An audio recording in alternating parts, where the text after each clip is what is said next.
process of how we use it and what you guys need to be thinking about, because probably you're not. Brian's going to talk about the investing side. Will's going to be running through the system with you with Brian up here. So guys, I want you to take a seat, get comfortable, don't fall asleep, okay? Because I've got a big siren that I will sneak up on you with. So give these guys a round of applause.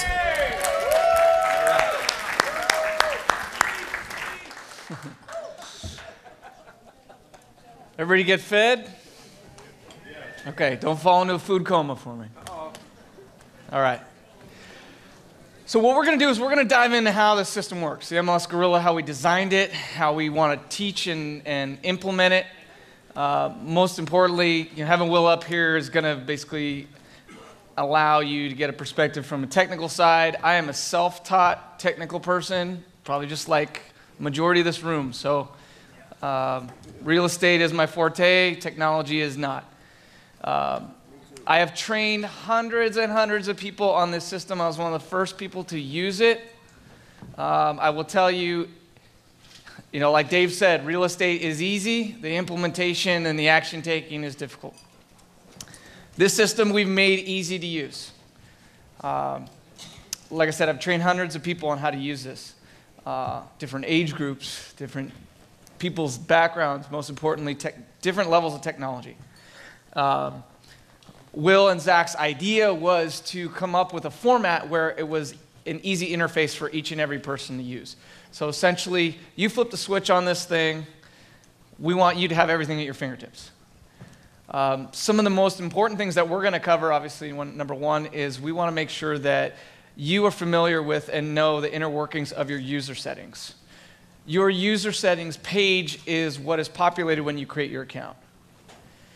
But it's not 100% set up. So essentially what we want to show you is how to go in there and how to tweak it and populate it in a way where everything is set up for you to when you launch a campaign, it's firing on all cylinders. Some of those things that you're going to see that are not populated are going to be things like boxes that you want checked. We want to be anywhere at any time submitting offers using the system. It's a web-based software application. I don't need that particular computer, and I certainly don't need to be at my house. And that's me doing push-ups with my kids on my back. Strong, handsome guy. So one of the things we want to do is we want to make sure that Monday through Sunday, each and every one of those boxes are checked. So there is no limitations on when and where we can send offers. We also want to be able to have things such as our signature section populated. We have the ability to populate our signature field with block signatures. So we want to make sure that that's filled out. Okay. So how many people in here have the MLS Gorilla, have it up and running, are using it? Okay. So this page should be somewhat familiar for you, and those of you that are new to it, we're going to walk you through it A to Z.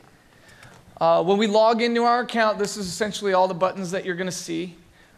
System buttons at the top. Those are the 6 core buttons that we use to navigate through, flip the switch on this thing, and use it. That second section there are all the training resources that we went out and bundled to be put at your fingertips. Click of the button, boom, you're at the support site. You want videos on training, boom, takes you right there. You get a deal locked up and under contract, click, boom, we're there.